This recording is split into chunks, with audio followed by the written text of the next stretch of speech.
Kristen. Welcome to my channel, or welcome back to my channel. Today we are at the petting zoo, and look what I have. I have the baby kangaroo. Look at him, how cute. Yes, he is. So if you're in Adamsville, run down to behind the library. We've got the petting zoo today. We've got a mama horse and her newborn baby horse. We have Fluffy is a Morlet's a tortoise. So, Let's see the show the now. native alligator we also have native crocodiles. This is a South American crocodile. You'll notice the pointed snout, not the round blunt snout like an alligator. You'll see her belly's a nice light color, and it's real slick and smooth. So if she needs to slide off that bank and go into the water, she can just shoot right in there like a rocket. She has these scoops on the back. Those are kind of like solar panels that help charge her up. These animals, the snake and the crocodile here, they're both cold-blooded animals. So for them to get warm, they have to get out into the sun, warm up. When they get to the right temperature, they'll go back in to a cool area. They go in the water, they go under a rock or up in a tree. These things are really neat, cold-blooded animals. You know, we're warm-blooded, so we keep a constant temperature. These guys, their temperature fluctuates with whatever temperature is outside and around them. You'll find a lot of alligators in areas that freeze with just their snout stuck up out of the water. As long as they can breathe, they won't drown. If they can't breathe underwater, they have to hold their breath for a certain amount of time. And most of the time, as they go under, they're walking across the bottom or swimming lightly. So what you'll be able to do is you'll see one go down, and you may be looking for it out here, and the next thing you know, it's coming up over here. That's how they get around. That's how they hunt and stalk, catch their prey. And Fluffy's a little over 2 years old. In the wild, some of these animals may not eat once or twice a year, but we actually feed them once a week. We call it Reptile and Wild Wednesdays. So all the Wednesdays at the farm, we all go in, we do all the reptiles. We feed everybody every week. Some of our reptiles require daily feed, like some of our skinks, but a lot of our bigger animals like this only require once or twice a week. Sometimes they may not eat. Ginger down there, she eats about once a month. She'll eat a big rabbit or something, or a very large rat, and that's all she wants to eat. Now, we'll go with a cute cuddly. Come on.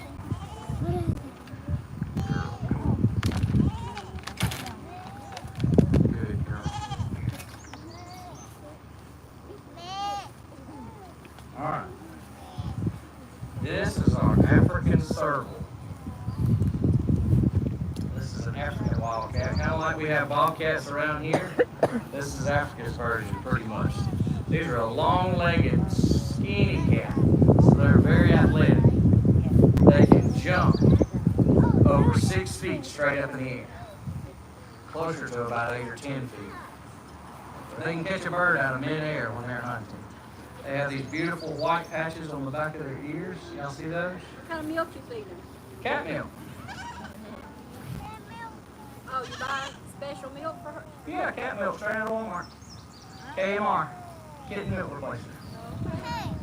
We give her a lot of extra vitamins and nutrients and all, but you can actually buy cat milk and puppy milk right there in Walmart in the pet section. Well, she stuck that down fast. Oh yeah, she is a big girl. You see that big old belly on her. She's got a combination of stripes and spots, so that helps her blend in when she's hunting. So her camouflage is a whole lot different than some animals. You know, lots of snakes, their pattern, when they go to camouflage, they've got to camouflage with the ground. Well, this thing mainly hunts in a grassland, so you see she's got a lot of lighter colors. That's to help blend in with all that grass. Super agile. Can you see her claws grabbing onto me? She has got a whole paw full of claws and knows how to use them. That's what she's holding on to right now. Y'all see those big claws? Super cool animals, like I said, all the cat species across the entire globe. You have to just look at. They're so specially adapted for the areas they live in. We have Eurasian lynx also, and let me tell you, a lynx and a serval built in 2 different factories, pretty much. It's kind of like a Chevrolet and a Toyota. They're built for what they do. So this girl, you see how long and lanky she is. We were talking about that. She's made for the desert. She's made for dry, arid, the savannas, the grasslands, stuff like that. The Eurasian lynx is made for snow. So they're stockier, thicker bodied, big paws. So our lynx baby that's almost her size, paws are twice as big. They literally come with their own snowshoes. And this girl, you see those big beautiful paws. And they're nothing to be worried about right there. My goodness. Could you imagine something this size with twice the paw? They're really cool. Like I said, she's a great climber. Do they have good hearing? I mean, Great hearing. You see those ears? She asked, the question was, do they have good hearing? Great hearing. You see how big and cupped those ears are? They can be able to hear a rat or a mice move in the grass. So as the grass is swaying in the breeze, you see it up there just blowing with the sun or the wind. You'll start seeing that. All we hear is the grass blowing. You hear the leaves rustling. She's got to be able to hear that mouse make each step and know where to pounce.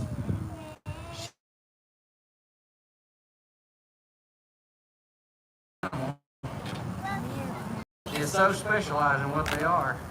In one way or the other, they're a top predator, just like this. Now this girl, we're going to leave Africa and go right off the coast to a beautiful, hold on, go there, sit down, please. Gabby, go sit down. We're going to go right up to a cute little island off the coast of Africa, where you find these guys. So this is our ringtail lemur. This is Lulu. Okay, Gabby. Excuse me, ma'am. You can't continue until you listen to her. You gotta listen.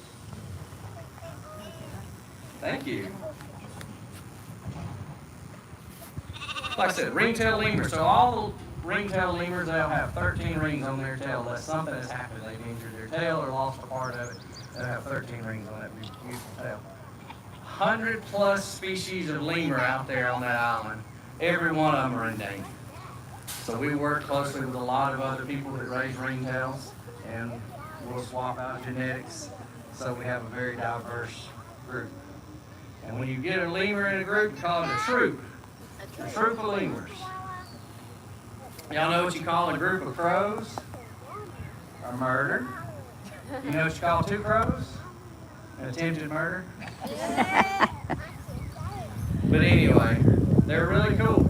We also have another animal here. When you get them in a group, it's called a mob. One of our guys, he's ready to come out and see everybody. But anyway, the coolest thing, so lemurs are kind of like monkeys, but they're not quite. So you got the primates and all right here in this big bubble, and lemurs are one thin little line way out here, and that's how they developed. They developed on that island of Madagascar all on their own with their special adaptations. How many of y'all have thumbs? You have thumbs? Someone likes it, or somebody's born that way. Let me see your thumbs. Do you have any thumbs on your feet? No? So lemurs are really cool because they have a thumb on their foot. So she has a very small thumb on her hand, but she has this big thumb right here on her foot.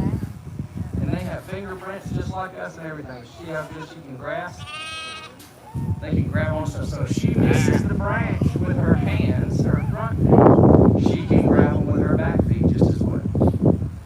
They'll use those back feet to open things up like fruits and nuts that they may find. They'll use them to hold and they'll start picking at them.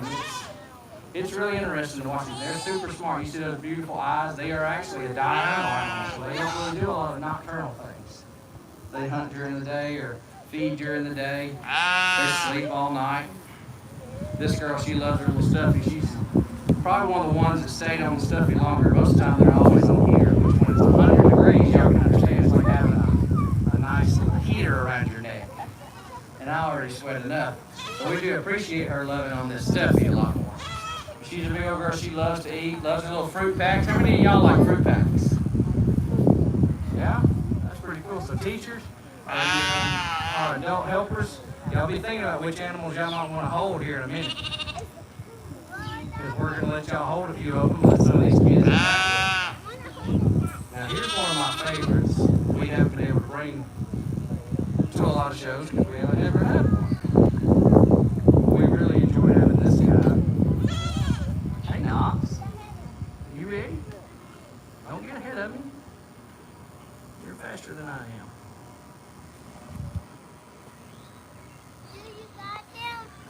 I got him.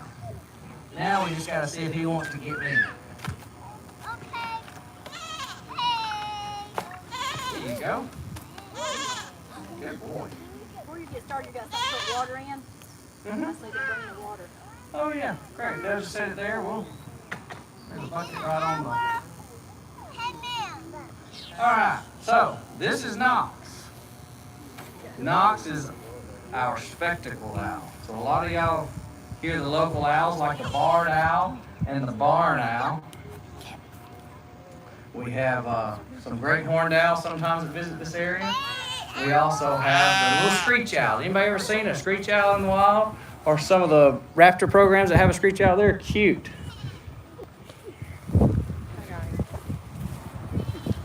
But he gets his name when, if you were 100 years old, you remember what a spectacle is called. It's your glasses.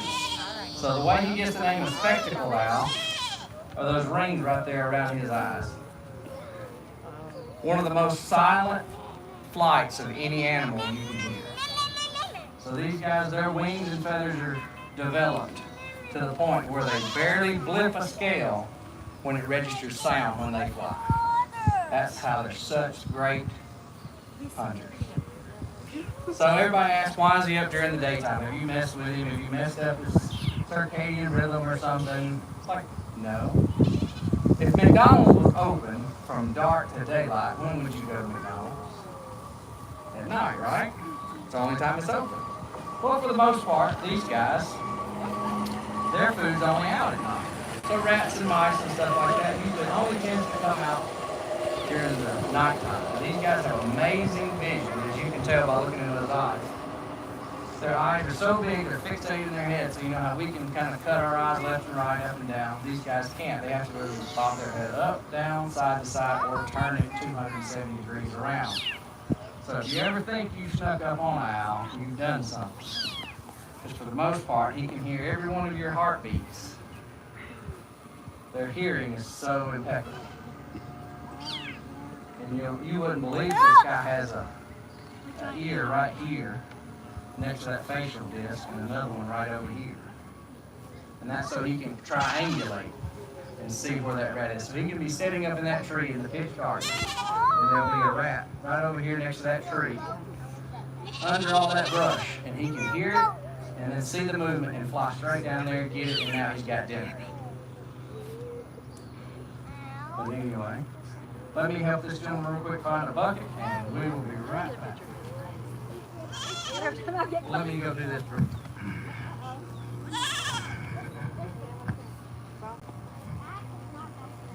Gabby, you better stop if you want to have allergies. Go listen to your mama. You can't fly. He's got them out. You can't get up and around and go scare them. And then they might like somebody. Yeah, you have to sit back down.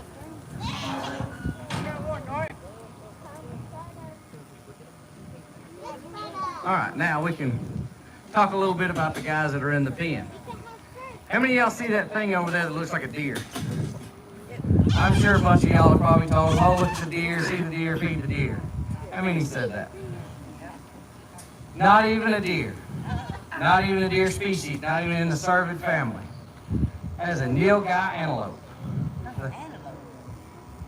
So that is an antelope over India. The big males turn a blue color and they call them the blue bull. So they're really neat. She's probably a 6-month-old female.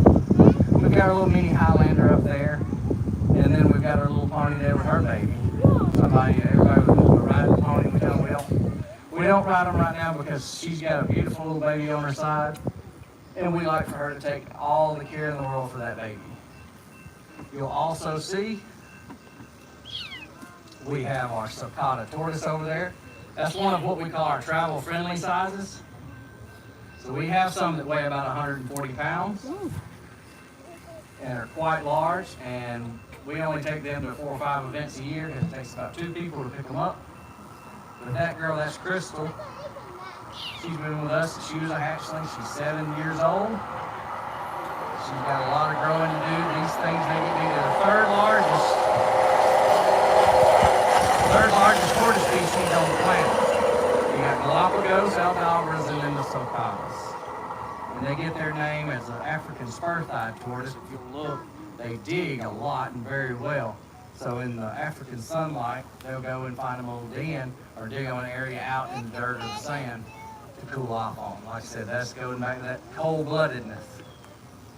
And then you see the llama we have up there, Levi. Goats, sheep. We've got quite a few things up there that you can be able to pet. So if anybody has any questions, I'll try to do my best to answer them. And if not, we'll be glad to get some of these adult volunteers. Oh yeah, the one animal I don't have on me. Oh.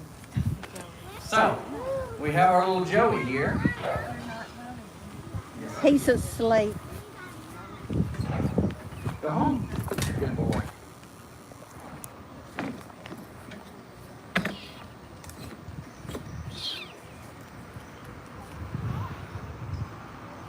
She wasn't going to remind me about it. She was going to take it home. She wants to take her home.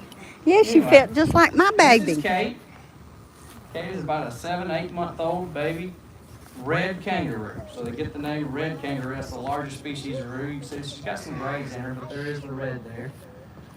So when we come to a red kangaroo and a gray kangaroo, it's not just the color, it is actually a different species. So, the red is, like I said, the largest. Her dad's about 6 foot tall, 130 pounds.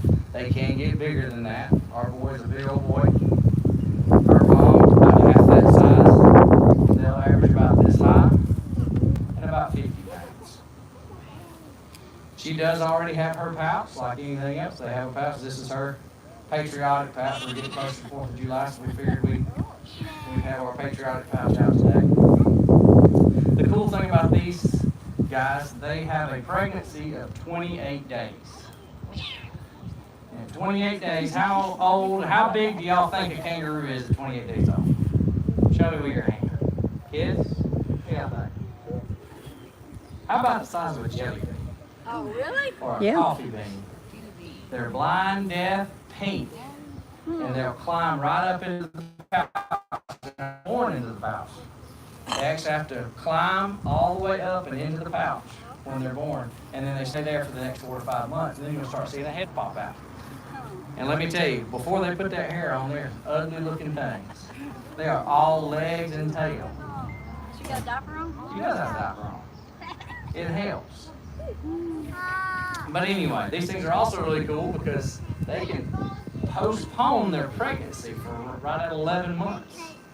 So if it's real harsh, let's say we're out here, there's no grass, it's arid, it's hot, there's nothing to eat, you don't really want to bring a baby in to that environment.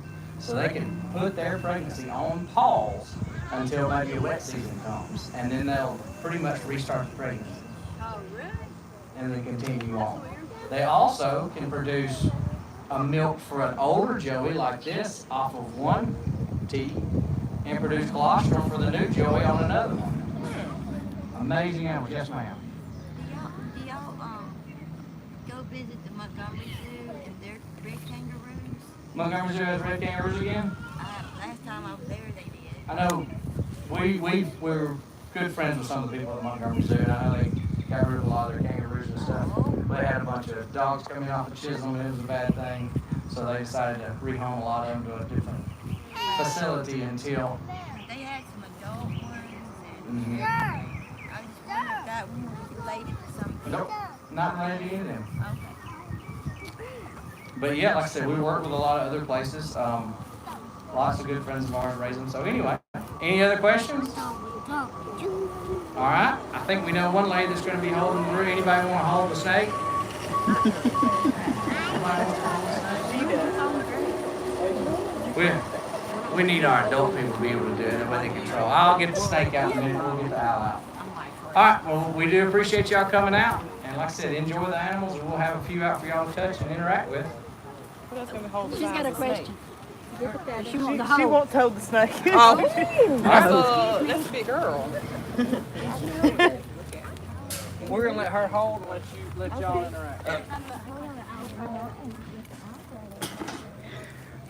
I'm taking y'all up the hill to see our petting zoo, the animals that are out here. Let's see, what did he say you were? Antelope? And you are a llama? You gonna spit on me? Yeah, you're a llama. And then we have a goat.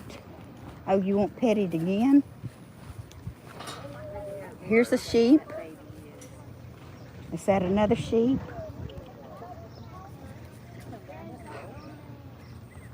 Oops. I'm not showing y'all good enough. You gonna come over here and spit on me? I hope not.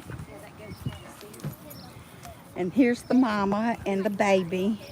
The mama just gave birth to the baby recently. And normally he has her out to be ridden by the children. But she can't be ridden because she has an infant. Didn't know that, did you? Don't be scared, reach out and pet it.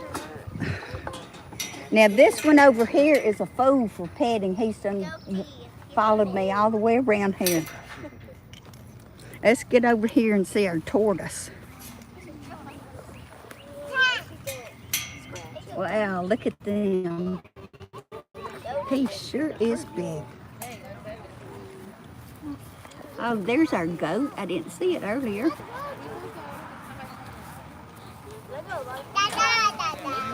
And our little baby pony.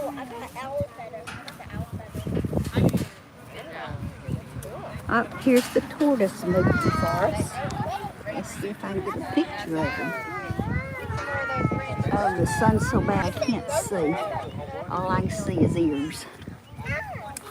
Maybe if I come over this way, I can see him move. Here